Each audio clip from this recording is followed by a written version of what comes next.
Так, у нас процесс грунтовки идет.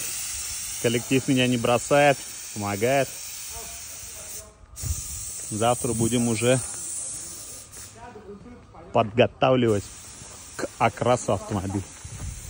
В воскресенье планируемся в покрасочную камеру.